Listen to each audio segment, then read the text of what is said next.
शंकर पर जल चढ़ाने का जो भाव वर्णित किया जाता है कि हम शंकर को मंदिर में जाकर जल चढ़ाते हैं तो खड़े खड़े चढ़ाएं कि बैठकर चढ़ाएं। बहुत ध्यान देना साहब। शंकर में मंदिर में जाकर हम भगवान शंकर को जल चढ़ाएं तो खड़े होकर चढ़ाएं कि बैठकर चढ़ाएं। अब दो तरह का शिवलिंग है मंदिरों में, दो तरह का शिवलिंग का निर्माण होता है, ठीक है। एक विष्णु शिवलिंग, एक शक्ति पार्वती शिवलिंग। और ध्यान से सुनना, दो तरह का शिवलिंग मंदिरों में होता है, दो तरह का शिवलिंग मंदिरों में होता है, समझ लेना बहुत अच्छी तरह से। एक शिवलिंग वो होता है जो जमीन पर डायरेक्ट जलाधारी रहती है, शिवलिंग रहता है, ऐसी जलाधारी पूरी की पूरी, और शिवलिंग जमीन पर रखा रहता है, भूमि पर रखा रहता है, डायरेक्ट जमीन पर। आप जल ले जाकर चढ़ाए, निकल गया रास्ते से।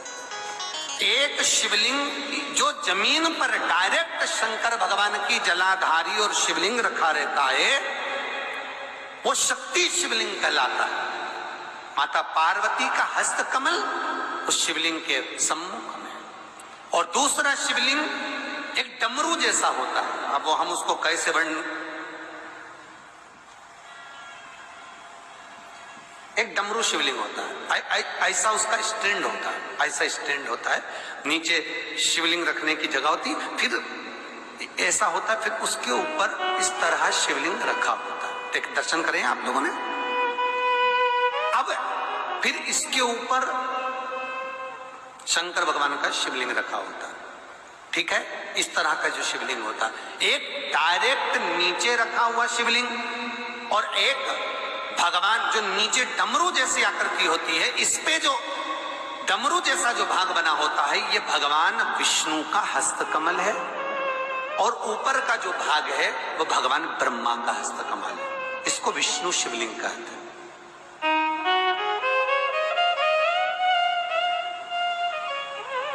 इसको हरीश्वर महादेव भी कहा जाता है। कौन सा महादेव कहते हैं? हरि सर्वेश्वर महादेव।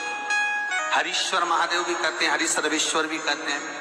तो डमरू जैसा जो शिवलिंग का निर्माण हुआ है मंदिर में, अगर शिवलिंग ऊंचा है, शिवलिंग थोड़ी सी हाइट पर है, ऊंचाई पर है, और डमरू जैसा भाग फिर उसके ऊपर जलाधारी के बाद शिवलिंग निर्माण किया गया है, तो वो विष्णु शिवलिंग कहलाएगा, वो हरीश्वर शिवलिंग कहलाएगा, वो हरिवंश शिवलिंग कहलाएगा, हरीश्वर कहलाएगा। और जो डायरेक्ट सीधे जो रखा हुआ है, 12 ज्योतिर्लिंग के अगर आप दर्शन करेंगे तो कहीं पर भी आपको विष्णु शिवलिंग नहीं मिलेगा, केवल एक नागेश्वर को छोड़कर। कहां पर छोड़कर? जम के बोलिए, केवल एक नागेश्वर। नागेश्वर को छोड़कर बाकी के जितने 12 ज्योतिर्लिंग में शिवलिंग के दर्शन करोगे सब शक्ति शिवलिंग मिलेंगे, सब जमीन पर। आप जितने भी देखेंगे, काशी का देखेंगे, महाकालेश्वर देखेंगे तो डायरेक्ट जमीन पर जलाधारी बनी है, महाकाल बाबा की डायरेक्ट जमीन पर बनी है, कोई ऊंचाई नहीं है, डायरेक्ट जमीन पर फिर शिवलिंग है।